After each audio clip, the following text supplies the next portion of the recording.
Empiezo. Capítulo 21 del libro Atrapada en el tiempo, Resurrección inoportuna.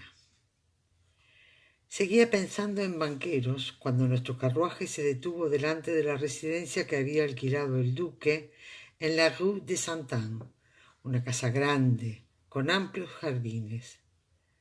¿Crees que el préstamo que Carlos consiguió de Mancetti es el que está invirtiendo con Saint-Germain?, le pregunté a Jamie. Tiene que serlo, respondió. El dinero que su padre cree que gasta para mantenerse en París. De manera que Carlos en realidad está tratando de formar un ejército, dije casi con admiración. Menos trata de conseguir dinero, dijo Jamie. Por lo que yo sé, todo lo que quiere es jugarse con Louis Latour y su bastardo. Negué con la cabeza. Por lo que me dijo ayer el maestro Raymond, no lo creo. Además, Luis dice que no lo ve desde que Jules y ella, bueno, Jamie dio un breve resoplido. Por lo menos tiene algo de honor. No sé si se trata de eso, dije mientras íbamos hasta la puerta. Ella me contó que Carlos estaba furioso cuando se enteró de que se había acostado con su marido, que se fue y no ha vuelto a verlo. Carlos le escribe cartas apasionadas de vez en cuando, donde le jura que vendrá a buscarlo en cuanto recobre el lugar que le pertenece, pero ella no quiere verlo, teme que Jules descubra la verdad. Jamie dio un resoplido de disgusto. ¿Hay alguien que se libre de que le pongan cuernos? Le dio una palmadita en el brazo. Algunos más que otros. ¿Así lo crees?, preguntó sonriendo. Frente a la puerta nos esperaba un mayordomo bajo, regordete y calvo, de uniforme inmaculado. Milord, milady, os esperan. Por favor, entrad. El duque era la personificación misma de la gracia al recibirnos en el salón principal. Tontería sin importancia, dijo, rehusando las disculpas de Jamie por el contratiempo de la noche anterior. Estos franceses son muy excitables, arman un escándalo por cualquier cosa. ¿Por qué no nos ocupamos de esa interesante propuesta? Quizás vuestra buena esposa quiera entretenerse. Extendió el brazo vagamente en dirección a la pared, dejando a mi elección los cuadros, la biblioteca y la colección de cajas de rapé.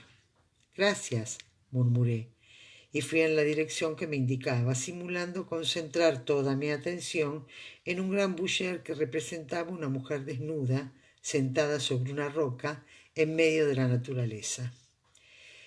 Si aquel era el gusto de la época, no me extrañaba que Jamie tuviera tan buena opinión de mi trasero. ¡Ah! Vaya atributos, ¿eh? Jamie y el duque, sorprendidos, levantaron la vista de los papeles de inversión, supuesta razón de nuestra visita. No me hagáis caso, dije haciendo un ademán con la mano, solo estaba disfrutando del arte. Me complace profundamente, dijo el duque, y volvió a concentrarse en los papeles. Jamie comenzó la tarea que era el verdadero objeto de nuestra visita, obtener toda información posible sobre la posición del duque con respecto a la causa Estuardo. Yo también tenía mi misión. A medida que los hombres se concentraban más en su discusión, me acerqué a la puerta fingiendo mirar la biblioteca. Tenía que ir al pasillo para tratar de encontrar a Alex Randall. Ya había hecho todo lo que podía para reparar el daño a Mary Hodgkin. El resto tendría que salir de él. Según las reglas de etiqueta, Alex no podía visitar en la casa del tío, ni ella podía ponerse en contacto con él. Sin embargo, yo podía reunirlos en la Rue Tremolin. La conversación a mis espaldas se había convertido en un murmullo superficial. Metí la cabeza en el vestíbulo. No vi ningún lacayo, pero alguno andaría cerca. Una casa de semejantes dimensiones debía de tener decenas de sirvientes. Iba a tener que pedir ayuda para poder localizar a Alexander Randall. Elegí una dirección al azar y caminé por el pasillo, buscando un sirviente a quien preguntar. Vi un leve movimiento al final del corredor y llamé. Fuera quien fuese, no respondió, pero oí ruido de pisadas sobre la madera. Me pareció una conducta rara en un sirviente. Me detuve y miré a mi alrededor. Otro pasillo se abría a la derecha. La mayor parte de las puertas estaban cerradas, pero había una entreabierta. Apoyé la oreja en la madera. Como no había nada, empujé para abrirla del todo. —¿Qué haces tú aquí en nombre de Dios? —exclamé sorprendida. —¡Ay! Me ha asustado. Dios misericordioso. Pensé que me iba a morir. Mary Hopkins se apretó las manos contra el corpiño. —No, no te vas a morir —dije—, a menos que tu tío descubra que estás aquí. Entonces es probable que te mate, o lo sabe. Mary sacudió la cabeza. —No, no se lo he dicho a nadie. Cogí un carruaje público. —¿Por qué, Dios mío? Miró a su alrededor asustada. Tenía que ver a Alex, tenía que hablar con él, ver si él... Retorció las manos y me di cuenta del esfuerzo que le costaba hablar. —No importa, lo entiendo, pero tu tío no lo entenderá, y tampoco el duque. Nadie sabe que estás aquí, ¿verdad? Ella negó con la cabeza sin decir una palabra. —Está bien —dije—, lo primero que debemos hacer es... —Madame, ¿puedo hacer algo por vos? Mary sobresaltó y yo también. Malditos lacayos, nunca están donde se los necesita. No había nada que hacer. Me volví hacia el lacayo, que estaba de pie en el vano de la puerta, con aire digno y receloso. —Sí —respondí con una arrogancia que logré reunir—. ¿Podrías decir al señor Alexander Randall que tiene visita? —Lamento no poder hacerlo, madame —respondió el lacayo con fría formalidad. —¿Y por qué no? —Porque el señor Alexander Randall ya no está al servicio del duque —fue la respuesta—. Fue despedido. El lacayo miró a Mary, luego bajó la nariz. —Tengo entendido que Monsieur Randall se ha ido a Inglaterra. —No, no pudo haberse marchado. No. Mary corrió hacia la puerta y casi chocó con Jamie. La muchacha se detuvo con un jaleo asustada y Jamie la miró atónito. —¿Qué? —empezó a preguntar Jamie estupefacto. Luego me vio detrás de Mary. —Ah, ahí estás. Di una excusa para venir a buscarte. El duque me acaba de decir que Alex Randall... —Lo sé —le interrumpí—, se ha ido. —No —gimió Mary y volvió a correr hacia la puerta. Salió antes de lo que pudiera detenerla. —¡Qué estúpida! —exclamé y eché a correr tras ella. Me quité los zapatos. Corriendo con medias, era mucho más rápida que Mary con tacos altos. Tal vez pudiera alcanzarla antes de que la atraparan, con el consiguiente escándalo. Seguí el movimiento de la falda que escapaba por una curva del pasillo. El suelo estaba alfombrado. Si no me apresuraba, podía perderla de vista, ya que no podía oír en qué dirección iba. Bajé la cabeza, doblé la última esquina y me tropecé de cabezas con un hombre que venía en sentido contrario. Este lanzó un grito de sorpresa. Me cogió por los brazos y trastabillamos juntos. —Lo siento —empecé a decir—, pensé que era... —Dios mío. La impresión inicial de que me había topado con Alexander Randall no duró más que una décima de segundo, el tiempo necesario para ver los ojos que miraban por encima de los labios finos. La boca era muy parecida a la de Alexander, excepto las líneas profundas que la rodeaban. Pero aquellos ojos fríos solo podían pertenecer a un hombre. Mi estupor fue tan grande que por un instante todo me pareció normal. Tuve el impulso de disculparme y continuar mi preocupación, dejándolo olvidado en el corredor, como un encuentro casual. El hombre estaba recobrando el aliento y junto con el aliento el aplomo. —Me inclino a compartir vuestros sentimientos, madame, aunque no vuestro modo de expresarlo. Todavía me tenía asida por los codos y me separó para ver mi cara en el corredor no muy bien iluminado. El impacto lo hizo palidecer. —¡Diablo, sos vos! —exclamó. Creía que habías muerto. Forcejeé para liberarme de las manos de Jonathan Randall. Me soltó un brazo para poderse frotar el estómago, pero no dejó de examinarme con ojos fríos. Sus rasgos finos se veían saludables. No tenía señales visibles de haber sido pisoteado por 30 bestias hacía solo 5 meses, ni siquiera una marca en la frente.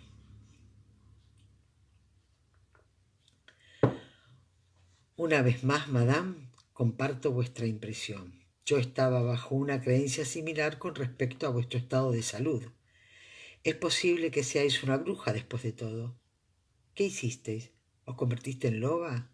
Su expresión de disgusto se mezcló con una pizca de miedo supersticioso. Después de todo, cuando se echa a alguien en medio de una manada de lobos en una fría noche de invierno, más bien se espera que estos se la coman. ¿Os gustaría saberlo? La tentación de fastidiarlo, de turbar aquella gélida calma, fue lo primero que sentí al ver su rostro. Sus dedos aumentaron la presión sobre mi brazo y los labios se afinaron. Podía ver cómo funcionaba su mente y comenzaba a descartar posibilidades. Si no era vuestro el cuerpo que los hombres de Sir Fletcher sacaron del calabozo, ¿de quién era? Le pregunté tratando de sacar ventaja de cualquier signo de debilidad. Un testigo ocular afirmó que quitaron un muñeco de trapo envuelto en sangre de la escena de la estampida que sirvió para camuflar la huida de Jamie del mismo calabozo. Randall sonrió, aunque sin humor. Estaba tan azorado como yo, aunque no lo demostraba. Era mi asistente, Marley, aunque si vos no respondéis a mis preguntas, ¿por qué habría de hacerlo yo? Me examinó de pies a cabezas, evaluando mi atavío. Vestido de seda, adornos en el peinado, joyas y pies enfundados en media, pero sin zapatos. Os casaste con un francés, ¿no? Siempre pensé que erais una espía francesa. Confío en que vuestro nuevo marido os tenga más a rayas que... Las palabras se le murieron en la garganta cuando miró para ver quién iba hacia nosotros por el corredor. Yo sabía lo que él veía a mis espaldas, pero tenía miedo de girarme. Cuando lo hice, Jamie estaba inmóvil, a no más de 1 metro de mí, al lado de una de las altas ventanas, tan inexpresivo como una piedra. No habló, pero al cabo de un momento me extendió una mano. Esta flotó en el aire hasta que reuní el valor suficiente para cogerla. Estaba fría y rígida, y me aferré a ella. Me abrazó y nos volvimos sin una palabra. Cuando llegamos al recodo del corredor, Randall habló a nuestras espaldas. «Jamie», dijo la voz. Era ronca y el tono estaba entre la sorpresa y la súplica. Jamie se detuvo y se giró para mirarlo. «No». La voz que habló encima de mí era suave, casi sin expresión. Alcé la mirada y vi que el rostro seguía inexpresivo, pero la vena del cuello le latía con rapidez y la pequeña cicatriz triangular encima del cuello brillaba. «Mi nombre es Lord Brochduragh, para toda ocasión formal», dijo la suave voz escocesa a mi lado.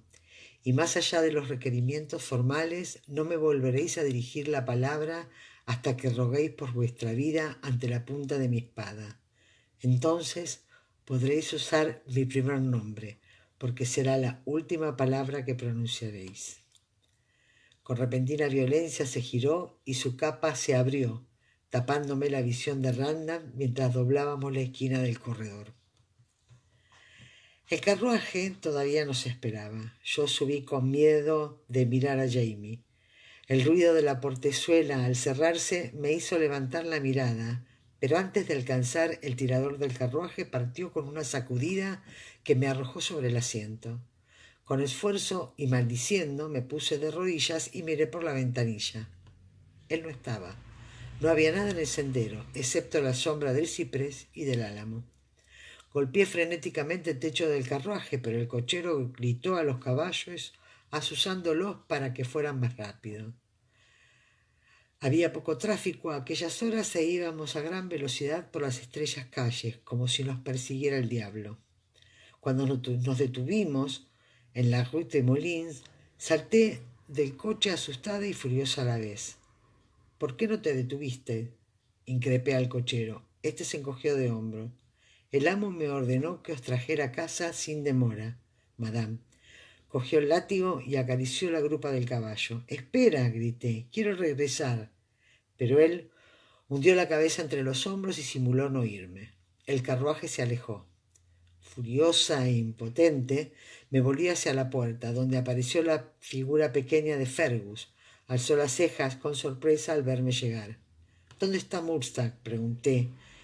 Este era la única persona capaz de hacer a Jamie detenerlo. —No lo sé, madame, quizás por allí —señaló en dirección a la rue Gambouillet, donde había varias tabernas.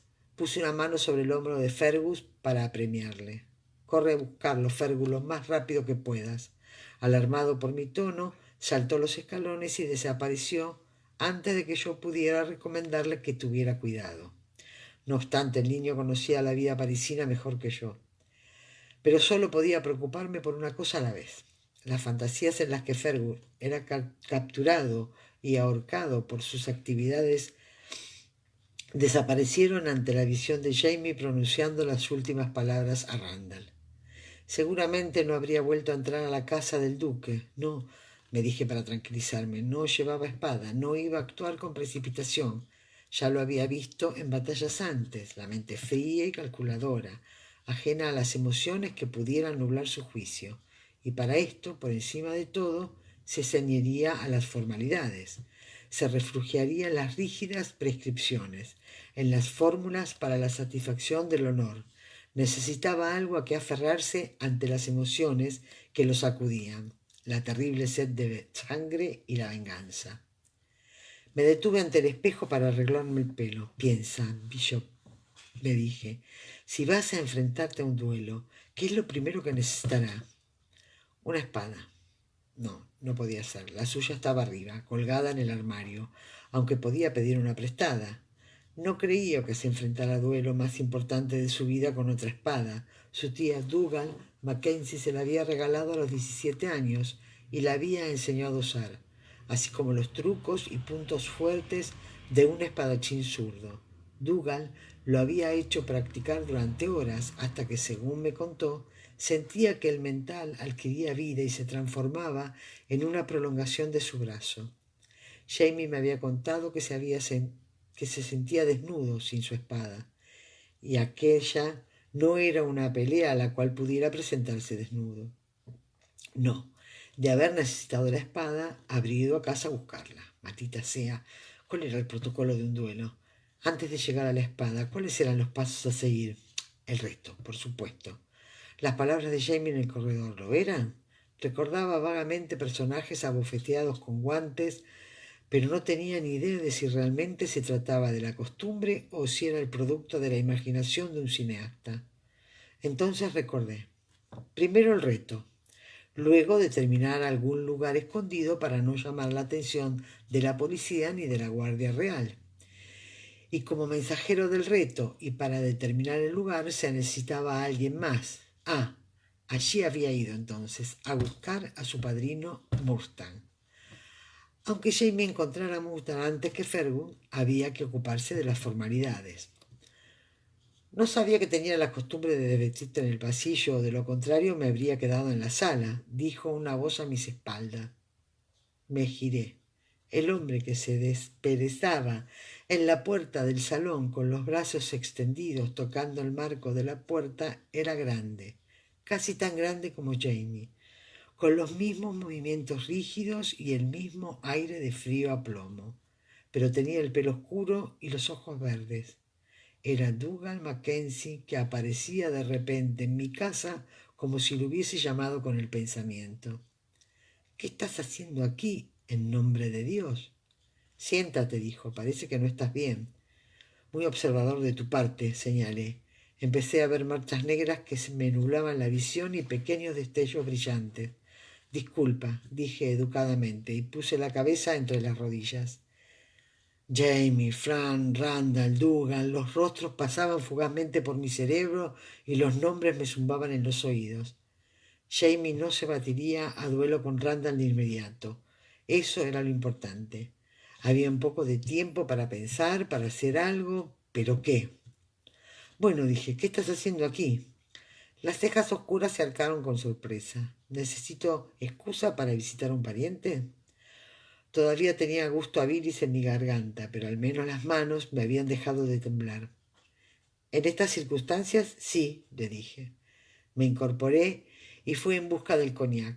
Dougal se me anticipó, cogió una copa de la bandeja y sirvió un dedo de bebida. Luego, después de observarme, duplicó la medida. Gracias, le dije con sequedad, aceptando la copa. Las circunstancias, ¿eh? ¿Qué circunstancias son esas? Sin aguardar respuesta ni autorización, se sirvió una copa y la levantó para brindar. Por su majestad. Sentí que la boca se me torcía. El rey Jacobo, supongo. Tomé un sorbo de coñac. El hecho de que estés en París significa que has convertido a Colum en tu manera de pensar. Si bien Douglas Mackenzie era jacobita, su hermano Colum era el capitán de los Mackenzie de Lodge. Debido a que tenía las piernas baldabas por una enfermedad degenerativa, Colum ya no iba a la batalla. Lo reemplazaba Dougal, aunque Colum seguía teniendo el poder de decisión. Dougal se sirvió otra copa. No está mal, declaró. Debo llevar una copa a Colum. Necesita algo más fuerte que el vino para poder dormir por las noches. Una manera indirecta de responderme. Colum empeoraba. A causa de su enfermedad, Colum bebía vino para poder dormir, y en aquel momento necesitaba coñac. De seguir así, pronto debería recurrir al opio, y cuando eso sucediera sería el fin de su reinado como capitán de su clan. Privado de recursos físicos, todavía dirigía gracias a la fuerza de su carácter, pero si la fortaleza mental de Colum quedaba destruida por el dolor y las drogas, el clan tendría un nuevo líder, Dougal.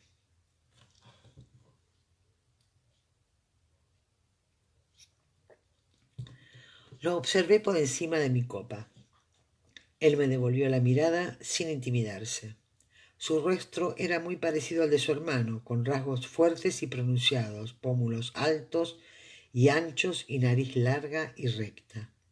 A los 18 años había jurado apoyar el mandato de su hermano y había cumplido el juramento durante casi 30 años, y lo seguiría haciendo hasta el día en que Colum muriera o no pudiera mandar. Pero aquel día los hombres del clan Mackenzie lo seguirían donde él decidiera, tras el emblema de Escocia y el estandarte del rey Jacobo, a la vanguardia del príncipe Carlos. ¿Circunstancia? Dije, volviendo a su pregunta anterior. Bien, supongo que no podríamos considerar de buen gusto venir a visitar a un hombre a quien diste por muerto y a cuya esposa intentaste seducir. ¿Seducirte? Preguntó. Te propuse matrimonio.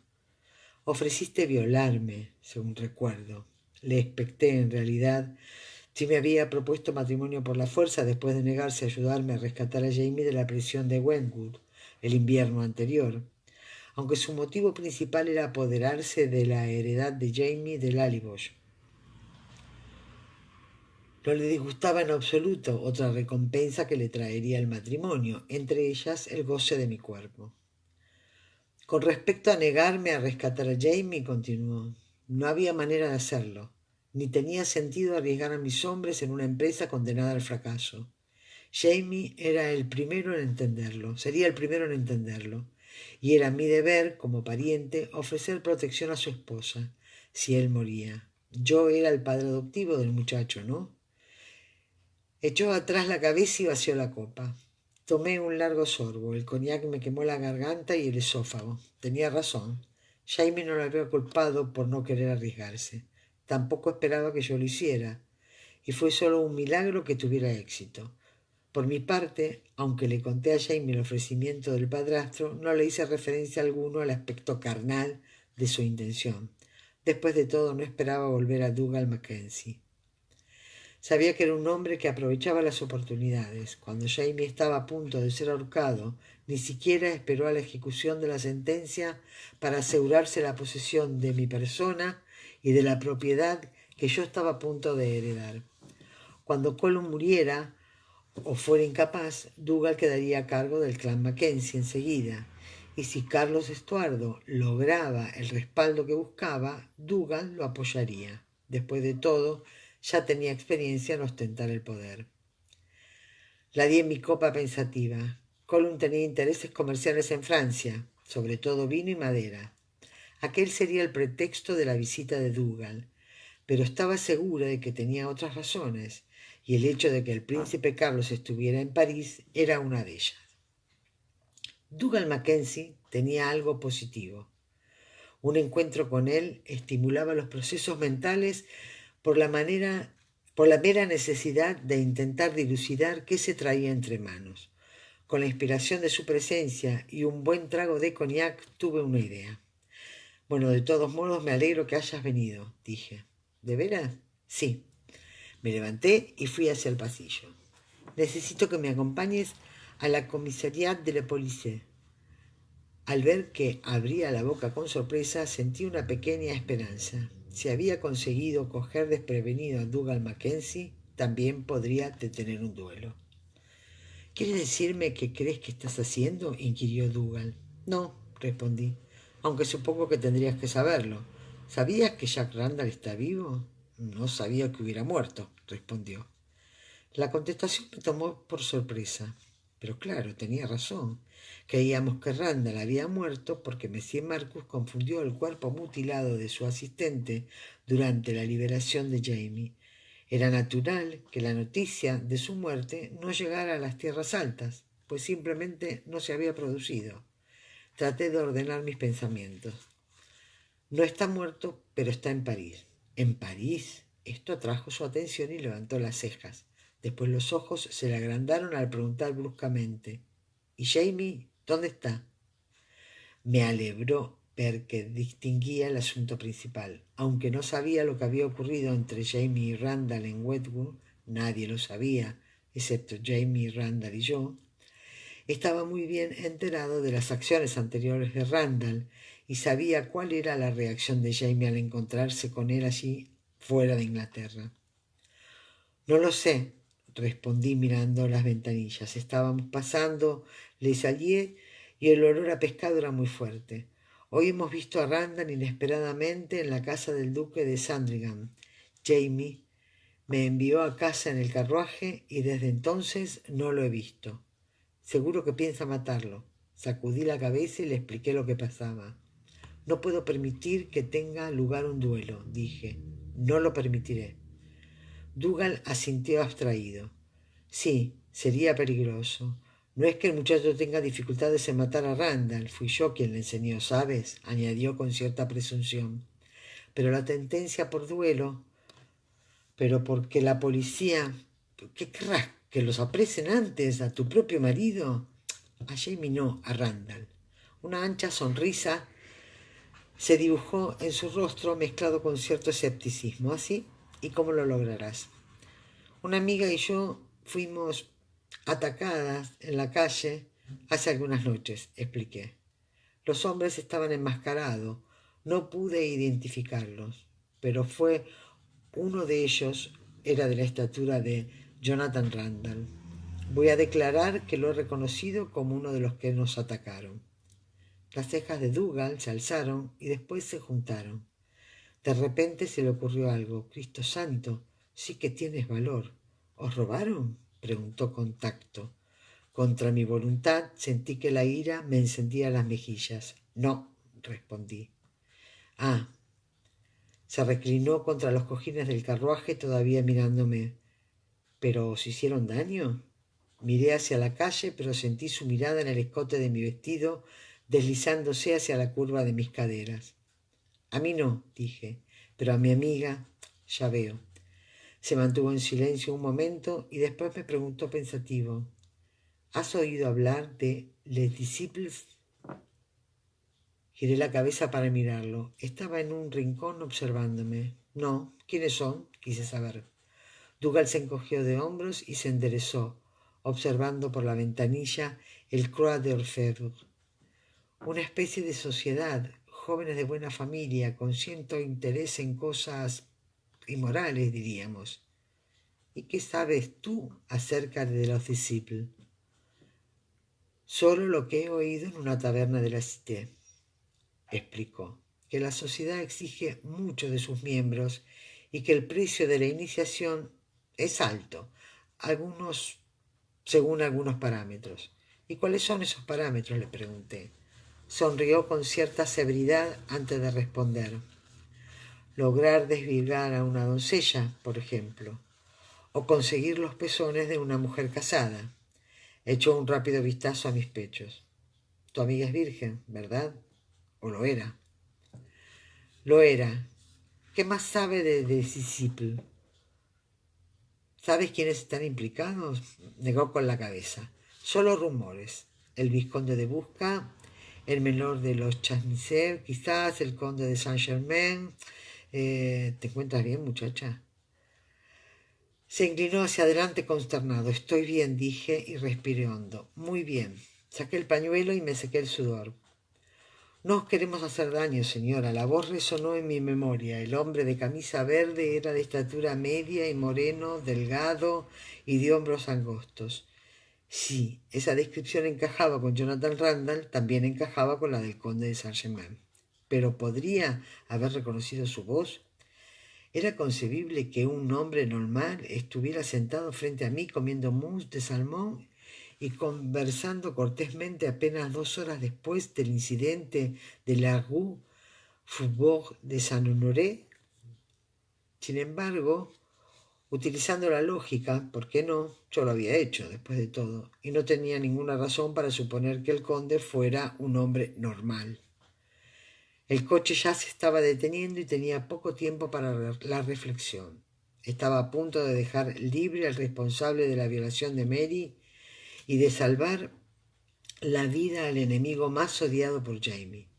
Respiré profundamente. Tenía poca elección, pensé.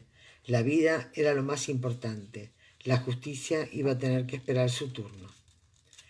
El cochero se apeó y se dispuso a abrir la portezuela.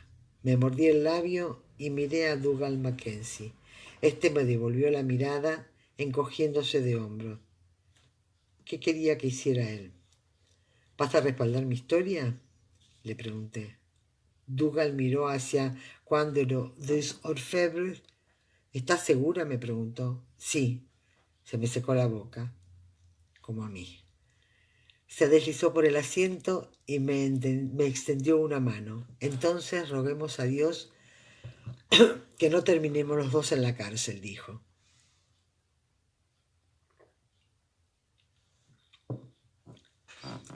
Una hora después salimos. Yo había enviado el coche a casa para que nadie lo viera allí. Dougal me ofreció el brazo. Había barro y era difícil caminar con tacones altos. Les disciples, dije mientras caminábamos lentamente por la orilla del Sena hacia la torre de Notre Dame. ¿De verdad crees que el conde de Saint-Germain podría ser uno de los que nos atacaron? Íbamos por la Rue Elise y un portero escupió a mis pies y el gargajo se adhirió a una piedra. Dougal estaba buscando un coche con el ceño fruncido y pensativo. No lo sé. He oído cosas peores de él, pero nunca tuve el honor de conocerlo en persona. Bajó la cabeza para mirarme. La has hecho buena, dijo. Jack Randall estará en la Bastilla en menos de una hora. Pero tendrán que dejarlo ir tarde o temprano y no apostaría a que entonces el genio de Jamie se haya aplacado. ¿Quieres que hable con él, que lo convenza de que no haga nada descabellado? No, por amor de Dios, no interfiera. Muy bien, entonces, dejaré que tú lo arregles. Es más terco que una mula, pero supongo que podrás persuadirlo. Me miró de soslayo con una sonrisa perspicaz. Lo intentaré. Eso haría, tenía que conseguirlo, porque todo lo que había contado a Dougal era cierto, muy cierto, y sin embargo estaba muy lejos de la verdad, porque habría mandado con ganas al demonio la causa de Carlos Estuardo y de su padre, habría sacrificado cualquier esperanza de detener aquella estupidez, incluso habría dejado que Jamie fuera a prisión, con tal de curar la herida que la resurrección de Randall había abierto en la mente de Jamie. Lo habría ayudado a asesinar a Randall y con placer, excepto por una razón, la única más poderosa que el orgullo de Jamie, más importante que su virilidad y que la paz de su alma. Frank. Era la única idea que me había impulsado durante el día, la que me había sostenido hasta bien pasado el punto donde en otro momento me habría derrumbado. Durante meses había creído que Randall había muerto sin dejar descendencia y había temido por la vida de Frank. Pero durante aquellos meses me había consolado la presencia de la alianza de oro que todavía estaba en el índice de mi mano izquierda.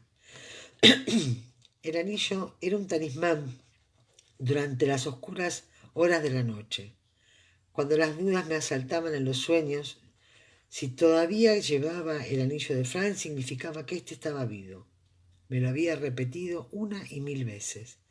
No importaba cómo podía iniciar un muerto la línea de descendencia que condujera hasta Frank. El anillo seguía allí y Frank iba a vivir. Ya sabía por qué el anillo seguía en mi mano. Randall estaba vivo. Todavía podía casarse y ser padre del hijo que transmitiría la vida a Frank, a menos que Jamie lo matara primero. Perdón. Había hecho todo lo posible, pero persistía lo acontecido en el corredor de la casa del duque. El precio de la vida de Frank era el alma de Jamie. ¿Cómo iba a elegir entre los dos? El carruaje que se acercaba pasó junto a nosotros sin detenerse. Dougal no quiso insultar al cochero y se limitó a agitar un puño amenazante. «Bueno, ¿y ahora qué?», preguntó. «Ahora», dije, «voy a vomitar».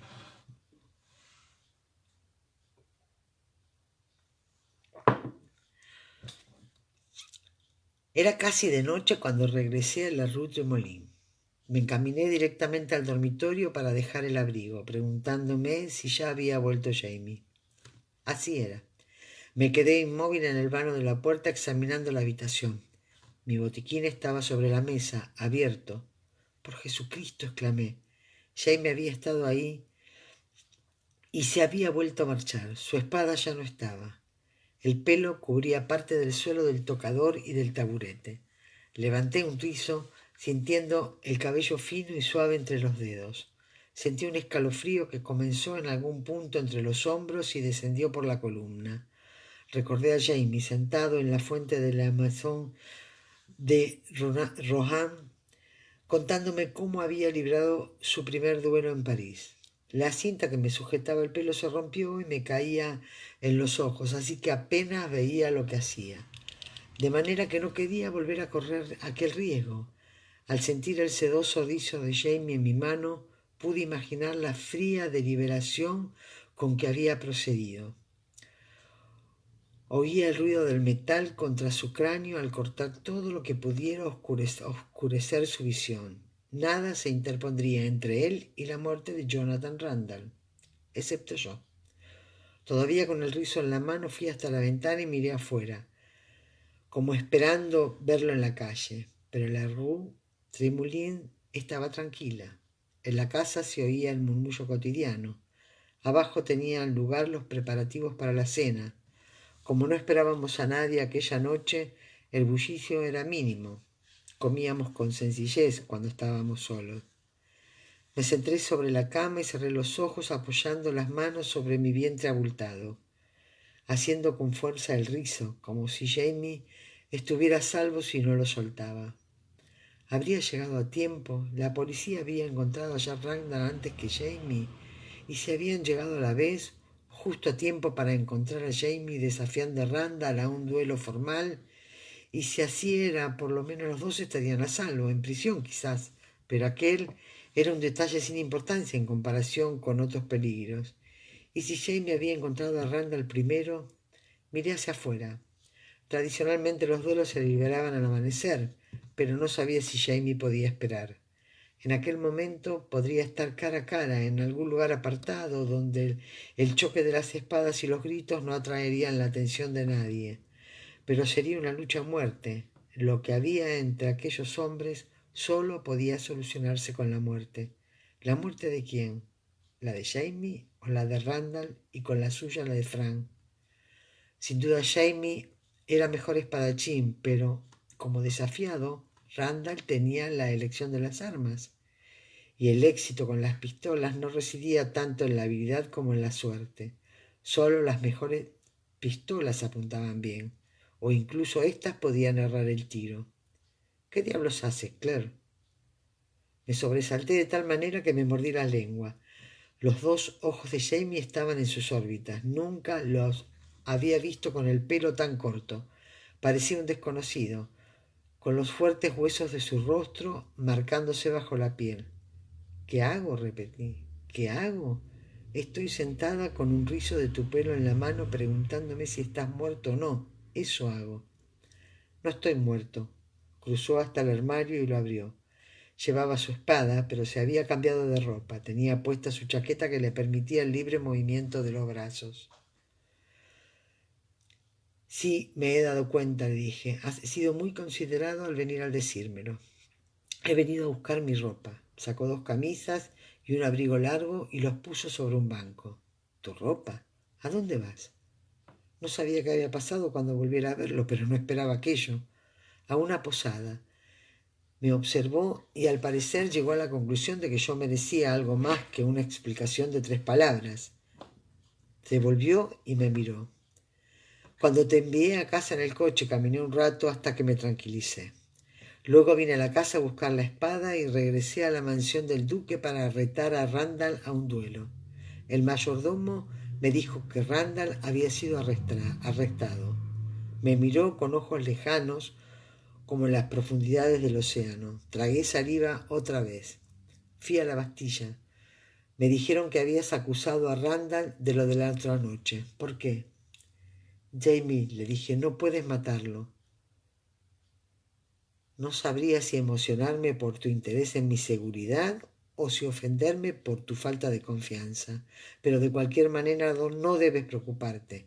Puedo matarlo con facilidad. Pronunció las últimas palabras despacio, con una mezcla de odio y satisfacción. No es eso lo que quiero decir, Jamie. Por suerte, prosiguió sin oírme, Randall puede probar que estaba en la residencia del duque la noche de la violación. Apenas la policía termina de interrogar a los invitados presentes y se convenza de que Randall es inocente, de ese cargo por lo menos, lo dejarán ir. Me quedaré en una posada hasta que eso suceda. Entonces lo buscaré. Sus ojos miraban fijamente el armario, pero era evidente que estaba viendo otra cosa. Me estará esperando, dijo con voz suave. Metió la ropa en un bolso de viaje y se echó la capa sobre el brazo. Se giró para salir, pero salté de la cama y lo así por la manga. Jamie, por favor, escúchame. No puedes matar a Randall porque no te lo permitiré. Me miró atónito. Es por Frank, añadí. Le solté la manga y di un paso atrás. Frank, repitió, sacudiendo la cabeza como para aclarar los oídos. Frank. Sí, le dije, si tú matas a Jack Randall ahora, Frank no existirá, no nacerá. Jamie, no puedes matar a un hombre inocente. Su rostro, que normalmente era de color bronce pálido, se convirtió en blanco, y mientras yo hablaba, después empezó a enrojecer. ¿Un hombre inocente? Frank es un hombre inocente. No me importa Jack Randall. Pues a mí sí. Cogió el maletín y se dirigió a la puerta.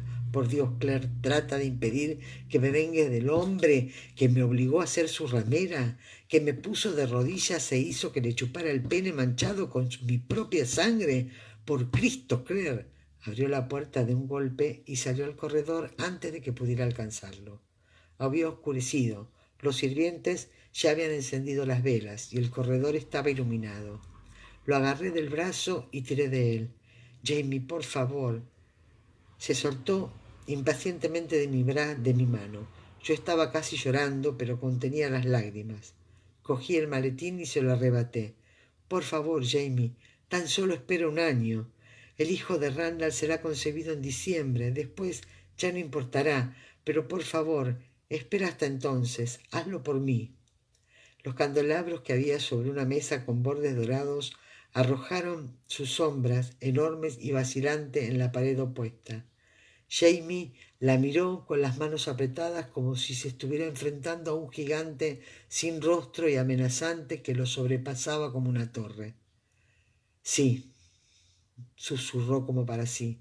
Soy un tipo enorme, enorme y fuerte. Puedo soportar mucho. Sí, puedo soportarlo. Giró sobre sus talones vociferantes. Vociferando. Puedo soportar mucho. pero eso no significa que debo, que tengo que soportar las debilidades de todo el mundo. ¿Acaso no puedo tener las mías? Empezó a caminar a un lado y al otro del corredor. Su sombra lo seguía en silencioso frenesí. No puedes pedirme eso, tú que sabes lo que... Se atragantó incapaz de hablar por la ira. Mientras caminaba, golpeó repetidas veces la pared, lastimándose los nudillos. Regresó y se detuvo frente a mí, respirando con dificultad. Me quedé inmóvil, temerosa de moverme o hablar.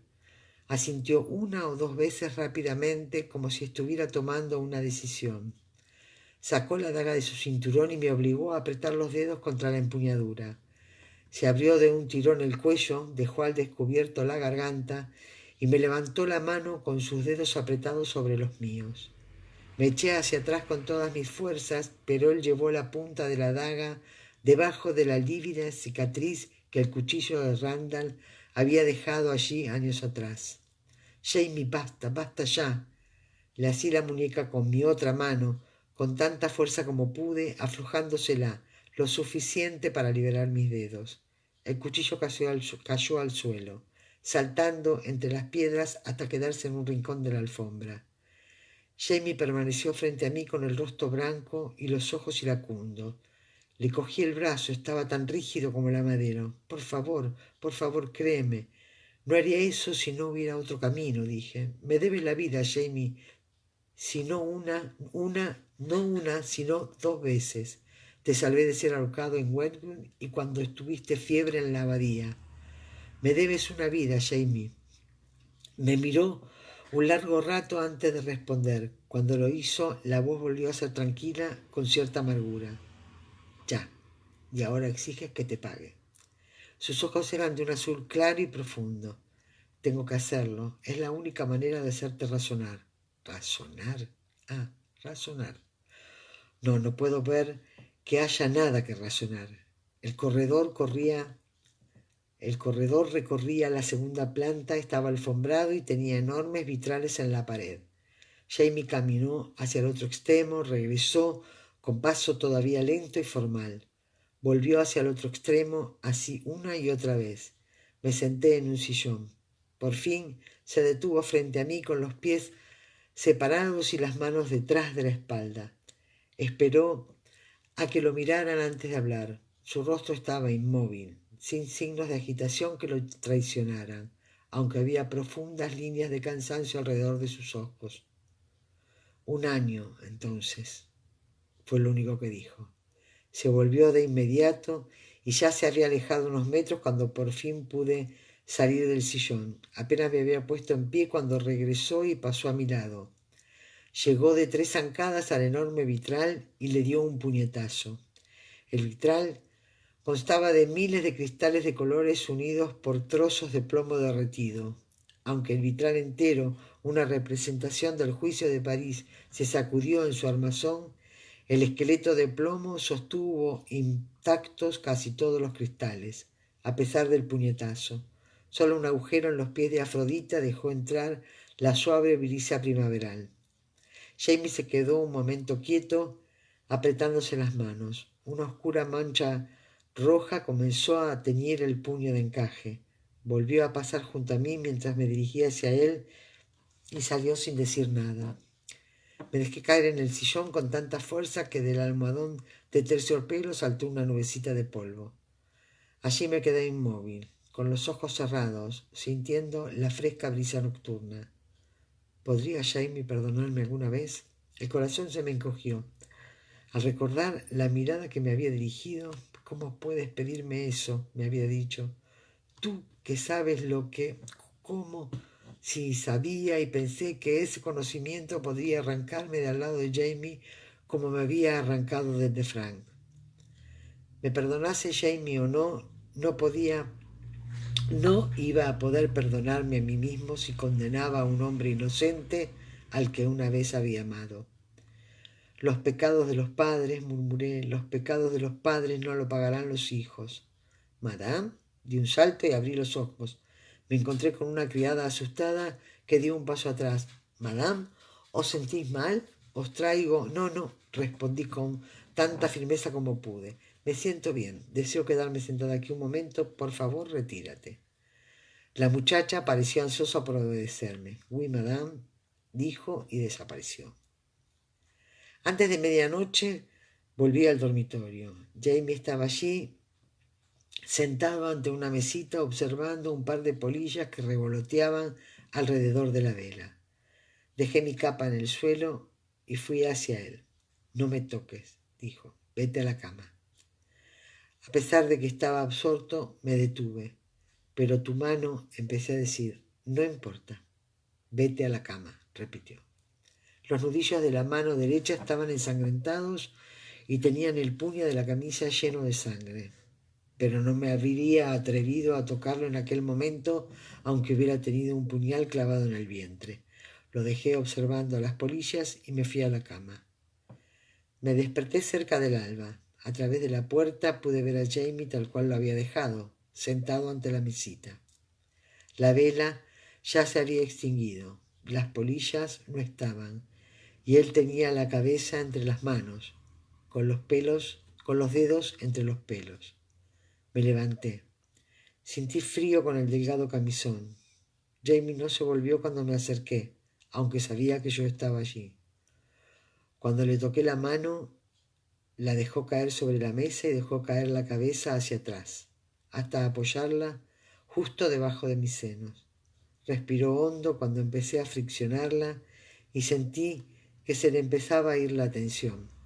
Le masajeé el cuello y los hombros, sintiendo el frío de su piel a través del fino lino de la camisa. Por fin me puse frente a él.